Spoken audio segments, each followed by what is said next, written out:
अस्सलाम वालेकुम। मेरा नाम डॉक्टर दानियाल है और मैं एज इंटर्निस्ट इंटरनल मेडिसिन में अपनी प्रैक्टिस करता हूँ।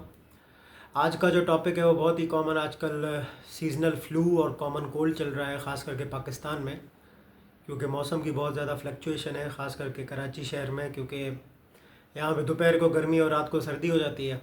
तो उस फ्लक्चुएशन की वजह से बहुत से जरासीम और वायरस पैदा होते हैं जो कि कॉमन कोल्ड और फ्लू करवाते हैं।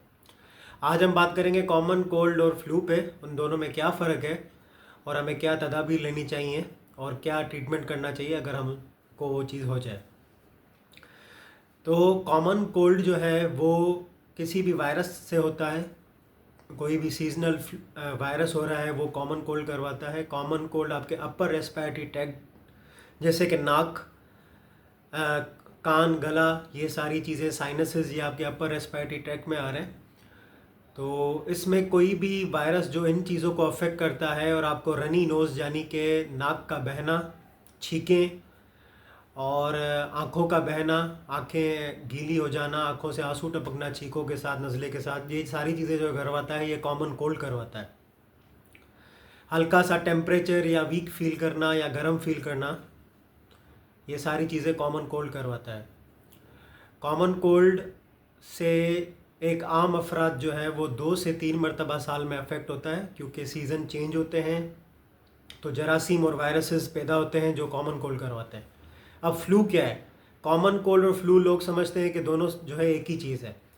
फ्लू वायरस वो है जो आपके नीचे रेस्पिरेटरी ट्रैक्ट को और अपर रेस्पिरेटरी ट्रैक्ट दोनों को अफेक्ट करता है और वो फेफड़ों तक भी जा सकता है, जिसकी कॉम्प्लिकेशंस भी हो सकती है। जैसे कि इन्फ्लुएंजा फ्लू वायरस था, कोविड है, कोविड भी एक किस्म का फ्लू वायरस ही है। तो वो जो रेस्पिरेटरी ट्रैक्ट नीचे जा सके, फेफड़े जो हमारे बहुत सेंसिटिव होते हैं, जो सांस का मसला करवा सकते हैं या सांस की नाली को अफेक्ट कर सकते हैं, या जो है हमें खांसी करवाना या बहुत ज़्यादा निमोनिया जैसी कॉम्प्लिकेशंस करवाना, ये सारे फ्लू के काम है, ये कॉमन कोल्ड के काम नहीं है। फ्लू वायरस हमें कॉम्प्लिकेशंस में निमोनिया करवाता है, हमें मेनिंजाइटिस करवा सकता है, एंसेफेलाइटिस करवा सकता है, इवन हमें सेप्सिस करवा सकता है और मल्टी ऑर्गन फेल्योर भी करवा सकता है। फ्लू वायरस ख़तरनाक साबित हो सकता है, लेकिन सारे वायरसेस ऐसे नहीं होते। जैसे कि कोविड था, उसका एक पेंडेमिक था, तब उसके वो म्यूटेशंस नहीं हुई थी, वो बहुत स्ट्रॉन्ग था, उसने डेथ्स भी ज़्यादा करवाई हैं कॉम्प्लिकेशन में, pneumonia, multi organ failure, lungs failure, heart failure, renal failure, सब करवा के उसने डेथ भी करवाई है। लेकिन अभी तो वो बहुत म्यूटेट हो गया और अब अगर वो किसी को होगा भी तो कॉमन कोल्ड की तरह होगा, यानी कि हल्का टेम्परेचर, नाक का बहना और छींकना। तो कॉमन कोल्ड और फ्लू में ये फ़र्क है। कॉमन कोल्ड यूजुअली खुद सबसाइड हो जाता है, तकरीबन 7 से 10 दिनों में खुद ही सबसाइड हो जाता है। उसके लिए आपको सिर्फ पानी ज़्यादा से ज़्यादा पीना होता है, आपको कहवे जैसी चीज़ें या जैसे जोर जोशांदा है ऐसी चीज़ें इस्तेमाल करनी होती हैं, पेनाडोल लेनी होती है और कोई एंटी एलर्जिक लेनी होती है। लोग क्या करते हैं कि वो खुद सेल्फ़ मेडिकेशन करते हैं। मेरे चैनल पे सेल्फ़ मेडिकेशन की वीडियो पड़ी हुई है, उसको ज़रूर देख लीजिएगा। सेल्फ़ मेडिकेशन करके वो किसी भी मेडिकल स्टोर वाले के पास जाएंगे, वो मेडिकल स्टोर पे एक जो डॉक्टर बना होता है मेडिकल स्टोर वाला, वो कहता है कि आप एंटीबायोटिक ले लें, ऑगमेंटिन खा लें या क्लेरिसिड खा लें, कुछ भी खा लें, आप जो है ना बिल्कुल सही हो जाएंगे। लेकिन ये बिल्कुल ठीक नहीं है, क्योंकि इससे एंटीबायोटिक रेजिस्टेंस पैदा होता है। ये वो एंटीबायोटिक्स हैं जो सस्ती हैं, जिनके इतनी साइड इफ़ेक्ट्स नहीं हैं और ये आगे चल के फिर आपको असर नहीं करती हैं और आपको और कॉम्प्लिकेटेड एंटीबायोटिक्स पे या आईवी एंटीबायोटिक्स पे जाना पड़ता है, जिसके बहुत से नुकसान आता है। तो कॉमन कोल्ड में अगर आप जो है वो डेली वही ये एंटीबायोटिक्स यूज़ करेंगे तो आप एंटीबायोटिक रेजिस्टेंट हो जाएंगे। जब कॉमन कोल्ड करवा ही वायरस रहा है तो उस पर एंटीबायोटिक का कोई रोल नहीं है। अगर फ्लू वायरस हो रहा है और फ्लू वायरस की वजह से सुपर इम्पोज्ड बैक्टीरियल इन्फेक्शन हो रहा है, जैसे कि आपको फ्लू वायरस हुआ और नज़ले से लेकर वो सांस की नाली तक गया, फेफड़ों तक गया, सांस का मसला शुरू हो गया, खांसी बलगम वाली शुरू हो गई, ग्रीन कलर का बलगम आ रहा है, पीला बलगम आ रहा है, टेम्परेचर आपका बॉडी का 104 तक चला गया, ये सुपर इम्पोज बैक्टीरियल इन्फेक्शन है। इसमें एंटीबायोटिक का रोल है और इसमें एंटीबायोटिक लाजमी लेनी चाहिए। तो कॉमन कोल्ड और फ्लू वायरस में ये फ़र्क है। फ्लू वायरस भी कोई हल्के होते हैं, कोई कॉम्प्लिकेट करते हैं। जो हल्के वायरसेस है, जैसे कि सिर्फ हमें छींकें हो रही हैं, नज़ला हो रहा है, तो उसमें एंटीबायोटिक लेने की कोई ज़रूरत नहीं है। थोड़ा सा बॉडी टेम्परेचर बढ़ता है, वो पैनाडोल से कंट्रोल हो जाता है। और वायरस, जो फ्लू वायरस है, वो 2 से 3 हफ्तों में बिल्कुल ही ख़त्म हो जाता है। आहिस्ता आहिस्ता करके वो स्लो होता जाता है, कंट्रोल होता जाता है, पर बिल्कुल ही ख़त्म हो जाता है। कभी कभी रेयर केसेस हैं, जैसे कि कोरोना के दौर में हुआ था कि वो कॉम्प्लिकेट करके निमोनिया करवा रहा था और पेशेंट को सांस का मसला हो रहा था और उससे वो कॉम्प्लिकेट करके डेथ करवा रहा था। वो रेयर केस है कि ऐसा कोई म्यूटेशन आ जाए, ऐसा कोई वायरस का स्ट्रेन आ जाए। तो यूजुअली वायरस कॉमन कोल्ड और फ्लू करवाते हैं। कॉमन कोल्ड और फ्लू का मैंने आपको फ़र्क बता दिया। एंटीबायोटिक्स लेने से ख्याल करें, एंटीबायोटिक रेजिस्टेंस आजकल पाकिस्तान में बहुत ज़्यादा बढ़ता जा रहा है। ऐसे ऐसे पेशेंट्स हमने देखे हैं जिनको कम्प्लीटली एंटीबायोटिक रेजिस्टेंस है और सिर्फ 1 से 2 एंटीबायोटिक से वो सेंसिटिव है, जो कि बहुत ही ख़तरनाक एंटीबायोटिक है, जो रीनल फेलियर भी करवाती हैं 2 से 3 डोजेज़ में।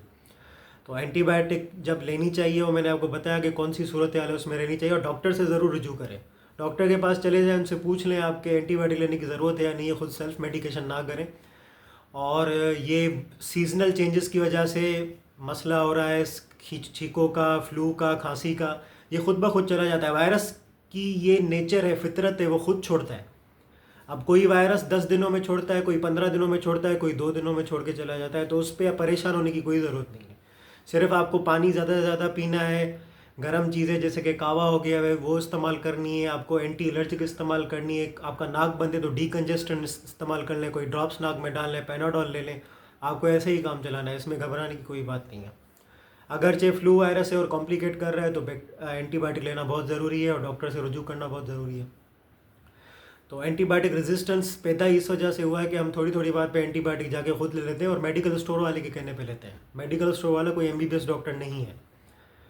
तो कोशिश करके आप एंटीबायोटिक तब लें जब आपको इस जिस्म को उस चीज़ की ज़रूरत हो, जरासीम को मारने की ज़रूरत हो। क्योंकि एंटीबायोटिक आप जब भी एक्सेस में लेंगे तो जो आपकी माइक्रोबायोटा है गट में, जो जरासीम आपकी गट हेल्थ के लिए अच्छे हैं वो ख़त्म हो जाते हैं, वो उससे तबाह हो जाते हैं।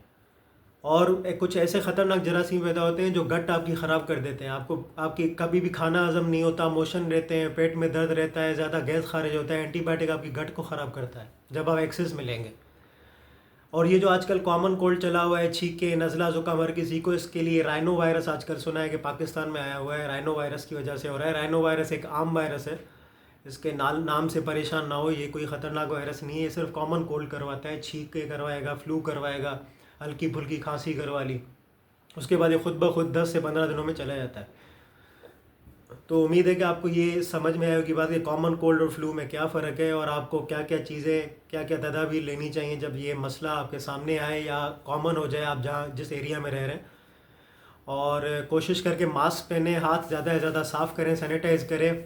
क्योंकि हम बार बार हाथ अपने मुंह को लगाते हैं, किसी भी चीज़ को हाथ लगा के मुंह पे लगाने से पहले उसको सैनिटाइज़ करें। मास्क पहने, जब आप बीमार हो तो मास्क पहने, किसी और को अपनी बीमारी ना दे।